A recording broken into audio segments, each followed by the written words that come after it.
Bonjour. Hier, en causant avec un ami de longue date, nous avons grandi ensemble au quartier Anguissa Yaoundé.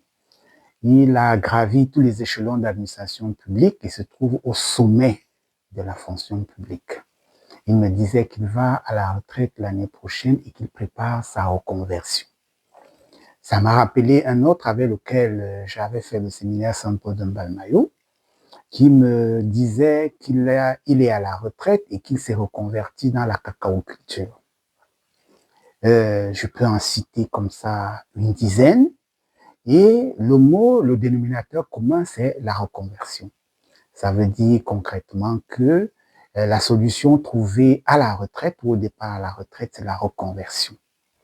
Ça veut dire que la retraite est un problème. Le départ à la retraite est un problème.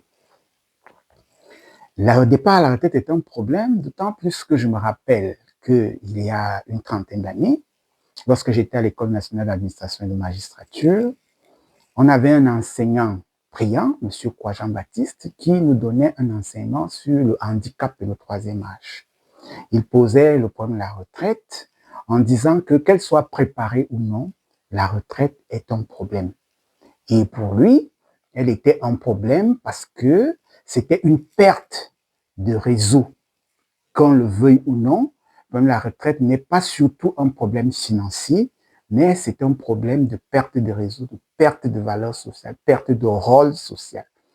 Tous ces réseaux sont rompus, les coups de fil ne sont plus les mêmes, les amis ne sont plus les mêmes, les anciens amis sont occupés. Mais ça voulait donc dire pour lui que la retraite était comme une fatalité. Il fallait faire avec. C'est d'ailleurs pour ça que dans son cours, il avait associé le troisième âge au handicap.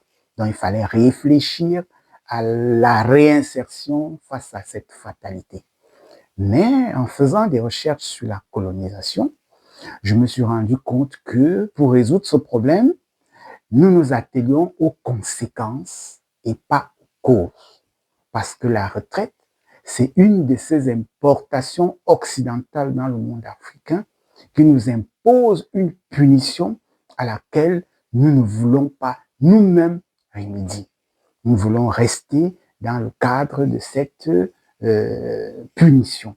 Parce qu'en fait, la retraite est un problème parce qu'on ne se réfère pas à ce qui est la base du fonctionnement de la vie. Je me rappelle encore, il y a près de plus de 40 ans, j'étais en classe de seconde au collège Sacré-Cœur de Macaque.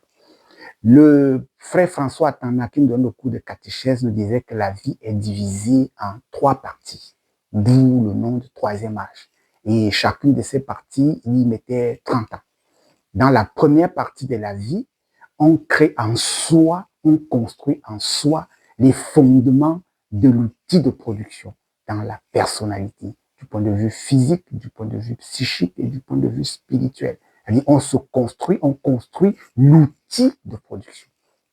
Les 30 années qui suivent, on met en forme cet outil de production, on produit, on met en forme, on crée cet outil de production. Et le troisième âge, on jouit de la production. Par conséquent, par principe, le troisième âge est un âge de jouissance, un âge où on profite de cet outil de production. Et dans la conception traditionnelle africaine, cet outil de production, c'était la famille. La famille. Donc, dans les 30 premières années, on se construit pour avoir comme outil de production la famille. Les 30 années qui suivent, on construit la famille. Et à la fin, on vit de la famille. C'est pour ça que les politiques en matière de sécurité sociale et en matière de prévoyance sociale en Afrique étaient basées sur ce qu'on appelle les loyautés familiales. Malheureusement, quand la colonisation arrive, ils introduisent l'école qui remplace la construction en soi de l'outil de production. Ils introduisent l'État qui remplace la famille. Et les 30 années deviennent, les 3 parties de la vie deviennent quoi? Les 30 premières années, qu'est-ce qu'on fait? On déplume les parents, on sort les parents avec la scolarité, on déplume, on appauvrit les parents avec la scolarité, la santé, l'habitation, tout ce qui est important pour l'homme, on le prend chez les parents les 30 premières années. Les 30 années qui suivent, qu'est-ce qu'on fait maintenant? On donne ça à l'État. On est essoré par l'État. L'État, on travaille pour l'État, on produit pour l'État, et en même temps qu'on est soi-même déprimé par ses propres enfants. Et quand on arrive à la 30, à la troisième partie, l'État vous chasse d'aller à la retraite. Les enfants eux-mêmes sont essorés par leurs propres enfants.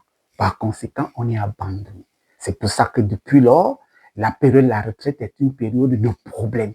Et on veut nous faire croire que l'espérance de vie a augmenté. C'est un leurre, l'espérance de vie ne peut pas augmenter.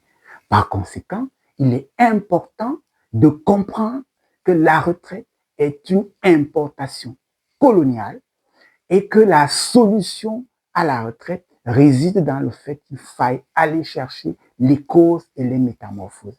Il ne faut peut-être pas revenir à la famille comme outil de production, mais il faut améliorer ou donner un sens au outil de production qui n'est ni l'école ni l'État. Ou alors, restructurer cet outil de production pour qu'on ne soit pas essoré les 30 premières années, essoré les 32e années et jeté en pâture pour le départ à la retraite.